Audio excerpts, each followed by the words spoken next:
ত্রয়োদশ জাতীয় সংসদের প্রথম অধিবেশন বৃহস্পতিবার বেলা ১১টা থেকে শুরু হয়। অধিবেশনে ডক্টর খন্দকার মোশাররফ হোসেনের সভাপতিত্বে সংসদের স্পিকার ও ডেপুটি স্পিকার নির্বাচন প্রক্রিয়া সম্পন্ন হয়েছে। অধিবেশনে সংসদ নেতা ও প্রধানমন্ত্রী তারেক রহমান বক্তব্য দিয়েছেন। এতে সরকার দলীয় ও বিরোধী দলীয় সংসদ সদস্যরা উপস্থিত ছিলেন।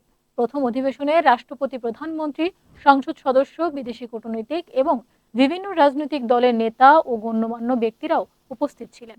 জাতীয় সংসদের অধিবেশনের দর্শক সারিতে সদ্য সাবেক অন্তর্বর্তী সরকারের প্রধান উপদেষ্টা অধ্যাপক ডক্টর মোহাম্মদ ইউনূস, সেনাপ্রধান ওয়াকারুজ্জামান, প্রধানমন্ত্রী তারেক রহমানের স্ত্রী ডক্টর জুবাইদা রহমান, কন্যা জাইমা রহমান সহ নৌবাহিনী ও বিমান বাহিনী প্রধান প্রমুখকে দেখা গেছে। ২০২৪ সালের ৫ আগস্ট ছাত্র জনতার গণ অভ্যুত্থানে পতন হয় আওয়ামী লীগ সরকারের। ৮ আগস্ট অধ্যাপক মোহাম্মদ ইউনূসের নেতৃত্বে অন্তর্বর্তী সরকার শপথ নেয়। এর ১.৫ বছর পর গত ১২ ফেব্রুয়ারি অনুষ্ঠিত হয় ত্রয়োদশ জাতীয় সংসদ নির্বাচন। ১৩ ফেব্রুয়ারি রাতে নির্বাচন ফলের গেজেট প্রকাশ করে নির্বাচন কমিশন, ইসি। ১৭ ফেব্রুয়ারি শপথ নেন নতুন সংসদ সদস্যরা। সংবিধান অনুযায়ী সাধারণ নির্বাচনের ফল ঘোষিত হওয়ার ৩০ দিনের মধ্যে সংসদের বৈঠক আহ্বান করতে হয়।